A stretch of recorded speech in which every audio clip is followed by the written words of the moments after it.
السلام عليكم ورحمة الله. معكم الأستاذ بوفكري من معهد التكنولوجيا التطبيقية ورزازات. Alors, la vidéo elle est faite pour continuer sur notre module, à savoir le dossier de création d'entreprise. من بعد ما شفنا tous ensemble les parties théoriques ou bien les concepts de base, à savoir sur la création d'une entreprise, à savoir spécialement le profit d'un entrepreneur et puis les qualités, les difficultés اللي ممكن انهم يعترضوا السبيل ولا الطريق ديال un entrepreneur. Et puis شفنا ensemble tous les études de marché, comment faire une étude de marché, comment faire une étude de la concurrence du fournisseur, une étude de la clientèle, une étude de à savoir la stratégie commerciale, comment mettre en place une stratégie commerciale très efficace.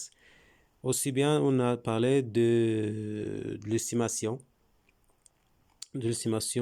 du moyen matériel et moyen technique de l'entreprise ou bien de notre projet pour estimer en quoi on aura besoin dans le futur. Alors là, on va attaquer une partie très importante, à savoir l'évaluation de la viabilité financière d'un projet, et spécialement on parle ici du choix d'investissement. Alors, il n'est pas normal de parler du choix d'investissement en avenir certain, puisque l'avenir est par définition aléatoire et incertain. C'est bien sûr que في اي قرار غادي نتخذو حنا في الحياه ديالنا ما يمكنليناش حنا نجيو نتبازاو على دي دوني ونعتبرهم انهم سيغ وزعما نكونوا متاكدين منهم كونكوا راه فعلا غادي يتحقق هذاك الشيء اللي كنظنوه في لو فوتور طونك انه لو فوتور يعني من هنا لغدا ما غاديش نعرفوا واش ممكن تجيب الوقت. Donc, le choix d'investissement il est très important de trouver d'autres solutions pour juger le projet, ce qu'il doit être retenu ou bien à abandonner. Alors, toutefois, les méthodes d'évaluation qui vont suivre, ils présentent la particularité de ne pas tenir explicitement compte de l'incertitude qui pèse sur l'avenir et de faire l'hypothèse que les flux peuvent être prévus avec certitude. يعني بالنسبة لنapporte quel projet ممكن لينا اننا نتوقعوا شنو هما المداخيل ولا شنو هما لي فلو دونطري اللي ممكن يجينيري لهم ليا داك لو بروجي اي بار لا سويت جو بو juger le projet est-ce qu'il va être rentable ou non.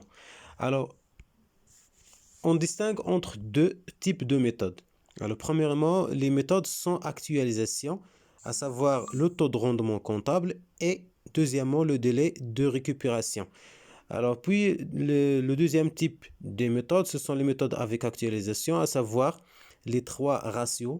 Alors la VAN, c'est la valeur actuelle nette, et puis l'IP, l'indice de profitabilité, et le TIR, c'est le taux interne de rentabilité d'un projet.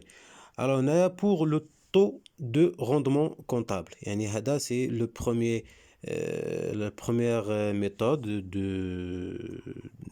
pour juger un projet est-ce qu'il est rentable ou non. Alors c'est le rapport entre le bénéfice annuel moyen procuré par l'investisseur et la dépense initiale. Il se calcule de la façon suivante. Alors c'est le taux égal au bénéfice moyen sur le capital investi. يعني هنا كنشوفوا le total ou la moyenne des bénéfices générés par un projet sur une année.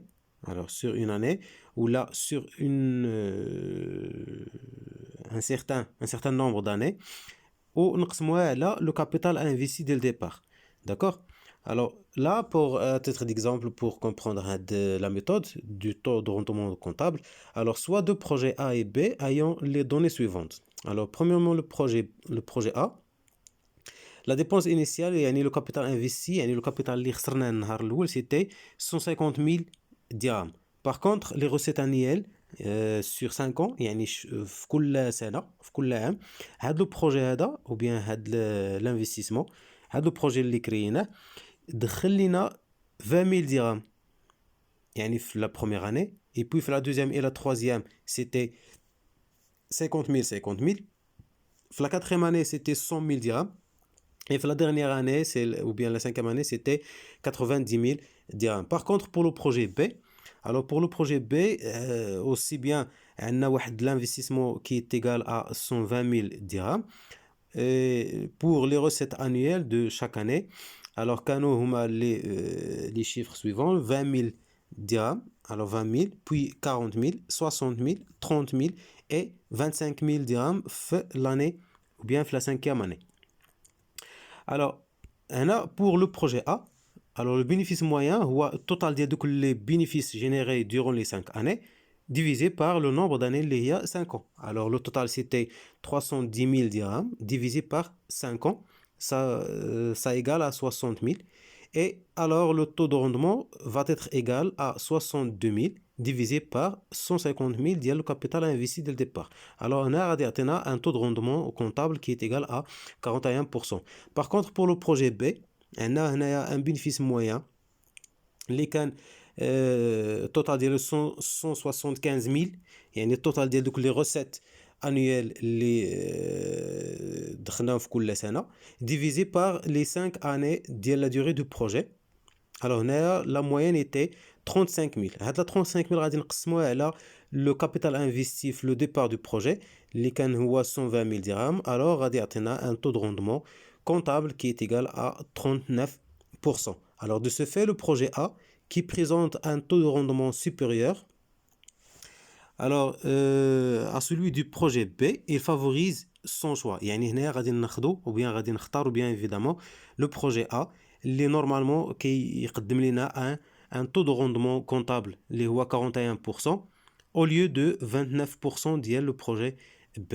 Alors la deuxième méthode c'est le délai de récupération. Alors, pourtant, pour cette deuxième méthode, consiste à déterminer le délai ou bien la durée nécessaire au bout duquel les flux nets de trésorerie permettent de récupérer le capital investi. يعني بحال دوك لي بروجي دابا اللي عاد دوزنا ل A و B. Alors هنايا داك لو كابيتال اللي خسرناه في النهار الاول يعني 150,000 ولا الاخرى ديال البروجي بي اللي كانت فيها 120,000. alors هنايا غادي نشوفوا امتى غادي ندخلوها، امتى غادي ترجع لينا هذيك لا سوم. alors هنايا évitons le projet d'investissement choisi sera celui dont le délai est le plus court. يعني هنايا من طبيعة الحال غادي نختاروا دائما لو بروجي اللي غادي يرجع ليا الفلوس ديالي اللي خسرتهم النهار الاول في اقرب وقت. Alors on a l'exemple, revenons au même deux projets A et B. Alors on a les dépenses initiales de le projet A, les quand il y a 150 000 et les recettes annuelles sur les 5 ans, les quand il y a 20 000 plus les 50 000 dirhams plus 100 000 et 90 000. Et le projet B, le capital investi c'était 120 000 et les recettes annuelles كانوا هما 20 000 40 000 et 60 000 dirhams. Alors هنا غادي نلاحظوا بالنسبة لهذيك 150 000 يعني الا كنت غادي نرجعها دونك غادي تدخل لي هذيك 20 000 في لا بروميير اني بلس 50 000 في لا دوزيام اني سافو الوغ 70 000 بلس 50 000 اخرى في لا تروزيام اني. alors هنا j'arrive à toucher 120 000 dirhams مي باش نوصل 150 000 يعني باقي ناقصني واحد 30 000 dirhams. دونك هنا غادي نقدر نخدم une certaine période في لا 4e année باش هذيك 100 000 dirhams ناخذ منها واحد لو مورسو un tronçon pour compléter ou bien pour aboutir à la fin de ou bien à récupérer mon capital اللي هو ديال 150 000. Par contre pour le projet B, alors on remarque que 120 000 dirhams doit être touché ou bien doit être récupéré durant la première, deuxième et la troisième année. Alors on a ces 20 000 dirhams plus 40 et 60 000 dirhams pour la troisième année et on arrive à récupérer le capital investi اللي كان هو ديال 120 000 dirhams. Alors à travers cette méthode, c'est le projet B qui sera retenu vu que le capital investi sera récupéré dans un délai plus court que celui du projet A. يعني حيت فعلا كنا شفنا دابا بالنسبة le projet A يعني غادي يستمر durant واحد 3 années et plus et 3 années et quelques mois في la 4e année. Par contre le projet B كانت غير 3 années tout court pour récupérer le capital investi. Bon, alors ces deux méthodes présentent l'avantage de la simplicité. يعني هنايا كنلاحظوا بالنسبة لهاد les deux méthodes ils sont très simples, très clairs, ما فيهم aucune complexité de calcul ou bien de jugement, mais ils n'intègrent pas le facteur temps d'où le recours à des méthodes d'évaluation basées sur l'actualisation. Alors pour savoir qu'est-ce que ça veut dire l'actualisation, ou باش نشوفوا les autres méthodes qui se basent sur l'actualisation des chiffres à travers le temps. هنايا غادي نديرو une deuxième vidéo pour comprendre qu'est-ce que ça veut dire l'actualisation des